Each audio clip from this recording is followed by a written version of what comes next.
ধর্মের বেড়া ভেঙে ভাইয়ের মঙ্গল কামনায় ফোঁটা দিলেন বোনেরা।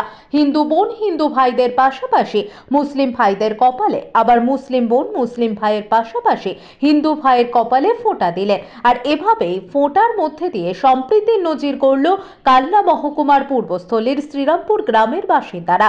এদিন সকাল থেকেই সাজো সাজো সর্বজয়া মাল্টিপারপাস কোঅপারেটিভ সোসাইটি লিমিটেডের ভবনটি সাজিয়ে তুলেছিলেন কালনার শ্রীরামপুর গ্রামের হিন্দু ও মুসলিম মহিলারাই। বেশ কয়েক বছর ধরে মন্ত্রী স্বপন দেবনাথের উদ্যোগে এই অনুষ্ঠানের আয়োজন করে আসছেন তারা। এই অনুষ্ঠানে মুসলিম বোনেরা যেমন হিন্দু ভাইদের কপালে ফোঁটা দেন, তেমনি হিন্দু বোনেরা মুসলিম ভাইদের কপালে ফোঁটা দেন। উভয়ই তাদের ভাইদের মঙ্গল কামনা করেন। ভাইদের খাওয়া দাওয়া ও উপহার দেওয়ার ব্যবস্থা করেন বোনেরাই।